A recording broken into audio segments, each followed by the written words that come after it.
Hello everyone, my name is Scarlett. I never thought I would get to share my story, but here I am with a crazy mother-in-law tale. I've used fake names because I have a daughter and don't want to be recognized. To be honest, my story doesn't even start with a crazy mother-in-law. I was married to my high school sweetheart Daniel for 3 years. We married young and settled down before I was in my mid-20s. Daniel worked at his father's business, so we were already quite settled. His mother, Jenny, adored me, and along with his brother, Devin, we were one big happy family. Unfortunately, Daniel's dad had passed away when we were still in school, so he wasn't part of our family. Despite this, I had some amazing years with Daniel and his family. But tragedy struck, and I was left with a big hole in my heart. One morning, I got a devastating call from Jenny while I was at work. She said, "Scarlett, I have some terrible news. Daniel got into a car crash. He didn't even make it to the hospital." "I'm so sorry, Scarlett. I don't know what to do." My whole world came crashing down. The man I thought would be my life partner passed away too soon. It was a dark time for me and Daniel's family. To make matters worse, I was 5 months pregnant with our child, Lily. Thinking about those days is still painful.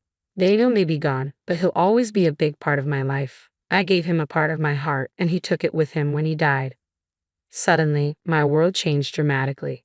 Jenny couldn't cope well with the grief and became fixated on me and my pregnancy. She had this strange idea that Lily was a reincarnation of Daniel.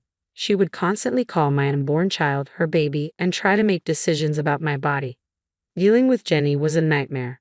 She would say, "You better not think about moving on, Scarlett. I'll never let you leave with my child. Lily is always going to be with me and Devin. I have already set up a nursery in my house. She will come live with me when she is born. Devin will be her dad. He is Daniel's brother, after all." "Jenny, I know you're having a hard time dealing with Daniel's death. Trust me, I'm just as bad. But you can't control me like this. This is my child, not yours." "How dare you say this to me? Lily is my child. I will do everything in my power to keep her with me. Don't you dare think you can take her away." As the days passed, Jenny became extremely unstable. We tried having multiple family discussions about her behavior. We told her, "You need to stop being so obsessed with Lily. This is very unhealthy, Jenny." "Mom, we are worried about you. You're acting very strangely. I think you should consider therapy." "The only one you should worry about is Scarlett. I know this girl. She'll run away with a new man once the child is born. She'll take away Lily and raise her with someone else." "Devin, you can't let her do this. She is your daughter too." "Mom, you're not making any sense. Daniel is the father of Lily. A new man will not replace him. I'm her uncle, and that's it. I will be there for her, and so will you. But ultimately, she is Scarlett's daughter." Jenny never listened to us. From hosting a baby shower for herself to demanding to be present in the delivery room, Jenny did a lot of things that still give me panic attacks. Devin did his best to control his mother. However, Jenny never improved. The first major trouble she caused was right after I gave birth. She came to my room and asked to hold the baby. When I handed her my daughter, she ran for the door. Luckily, Devin was outside and stopped her with some nurses. From that moment, I knew Jenny couldn't be around my daughter, so I filed a case against her and let the cops handle it. At first, I was hesitant to get a restraining order because I wanted Lily to know her grandma. So I set some boundaries and hoped for the best. But Jenny crossed every line. She tried to take my daughter away several times and even tried to convince Devin and his girlfriend to adopt Lily. They refused because they are sensible people. Jenny also didn't like the fact that I was seeing someone when Lily was 2. The last straw came when she tried to take Lily from daycare without my permission. We found out she had planned to move to a different state. I immediately confronted her in front of Devin. "What is wrong with you, Jenny?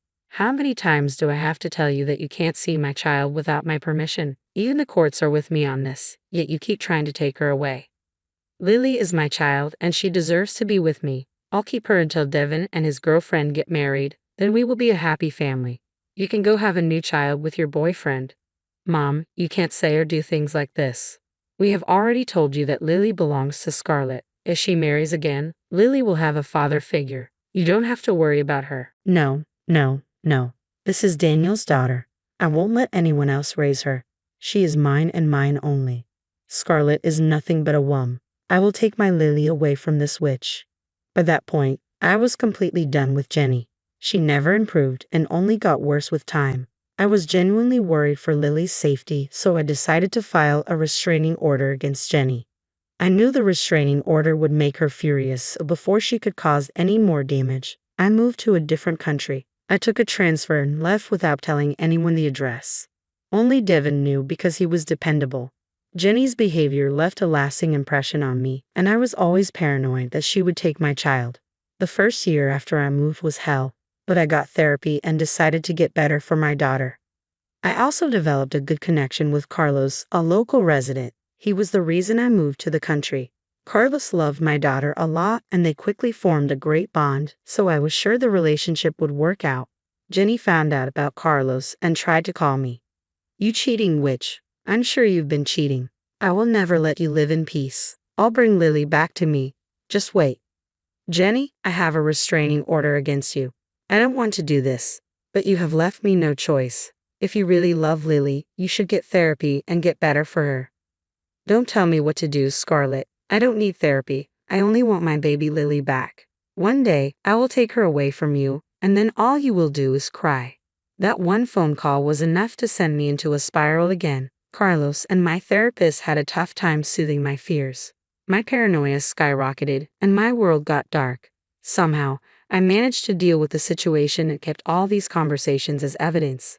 Thankfully, with her horrible behavior, I was able to get the restraining order renewed every time it expired. My only solace was that Jenny never knew my new address.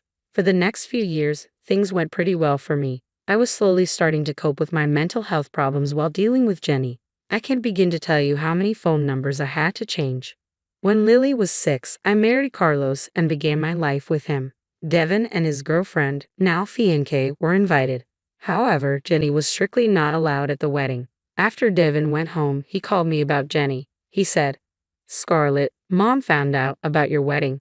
I think one of your friends posted a picture and she saw it. She's not happy about this." What do I do, Devin? I'm tired of running from Jenny. Even after years of filing restraining orders, she keeps harassing me. I'm exhausted. Stay strong, Scarlett. I'm doing my best to handle her. I think your marriage and my engagement have given her fresh ideas. I'm afraid she will do something stupid. Don't worry, Devin. I'll be on the lookout. I'm not that naive girl anymore.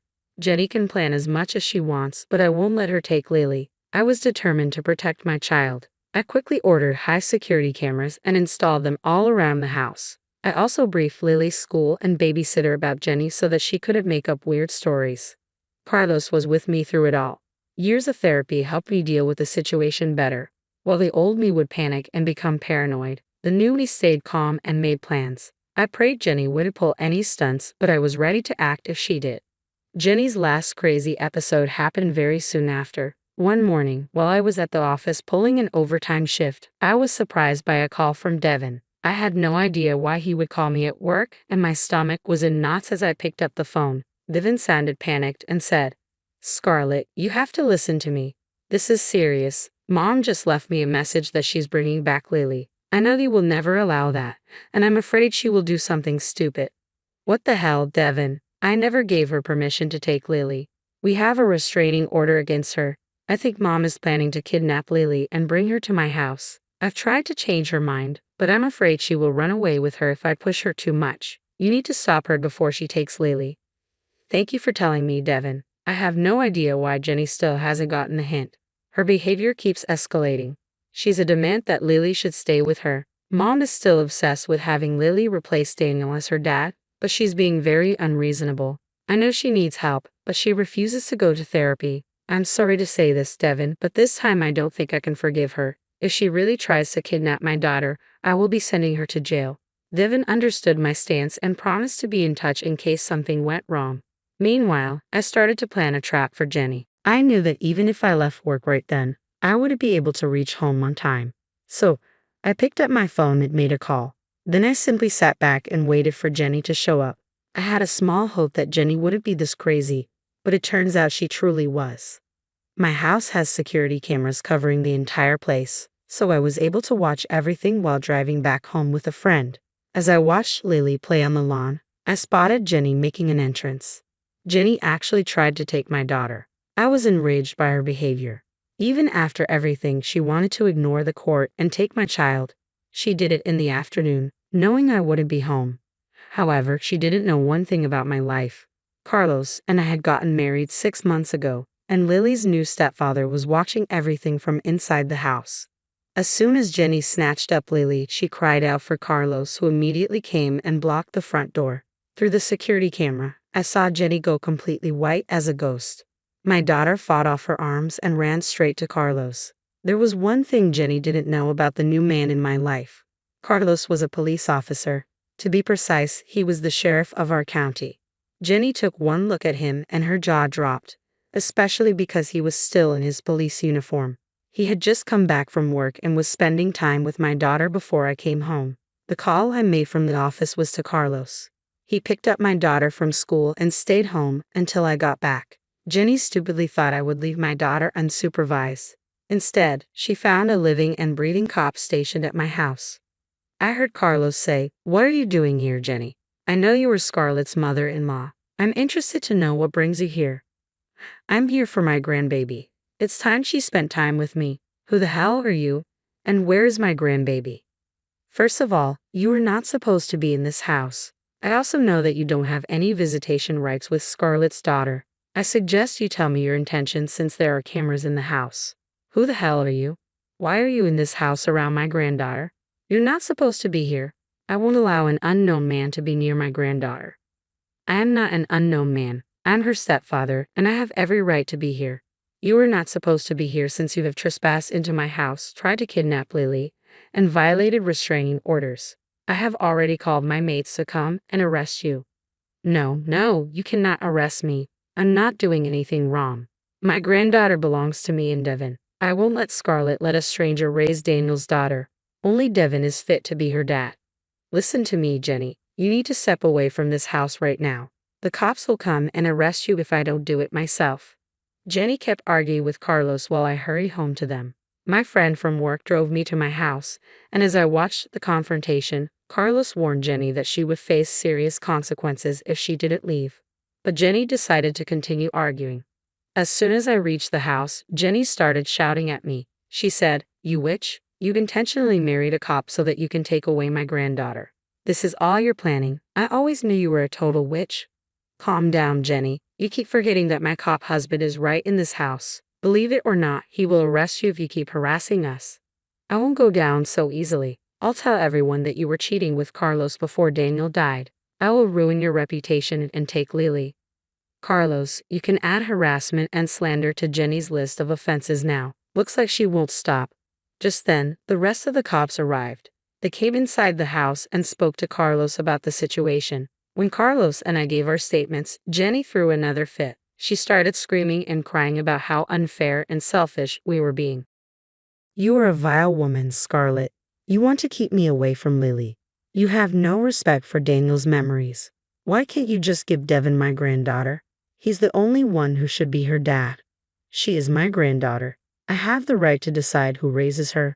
The courts are wrong. I deserve to be with Lily. She deserves to be in my family. I won't let her stay with you." Jenny took that opportunity to attack me again. Yes, this crazy lady tried to assault me in front of my cop husband and friends. She was immediately restrained, and Carlos looked extremely pissed off. He spoke with his colleagues, and in a few seconds, Jenny was taken away in cuffs. She did try to fight those officers, which added another offense to her already big criminal record. After everything happened, I took some time off work to be with my daughter. She was still traumatized by everything, especially by the way Jenny tried to grab her and run. Even I am exhausted from dealing with Jenny and had a hard time balancing everything. Carlos has been a huge support to both me and Lily. Lily has even started to call him dad. She does know about Daniel, but she also sees Carlos as a father. I'm so happy that my little girl is finally starting to have a normal life. Devin and I talked in detail about what went down. He apologized for his mother's behavior multiple times. I assured him that none of this is his fault, and he shouldn't take Jenny's blame. He continues to visit us every week to spend time with Lily and my family. He has since uninvited Jenny from his wedding and is planning to go no contact with her. Speaking of Jenny, she will be spending time in jail by now. She has managed to work towards an impressive list of charges that keeps getting worse. From what Carlos has told me, she will likely face fines along with a short prison sentence. She's tried her best to turn the judge against us, but even the lawyer knows she's a lost cause. We're still waiting for the final hearing, so I can't share all the details of the court proceedings. However, it looks like me, Carlos, and Lily will finally have some peace away from my crazy ex-mother-in-law.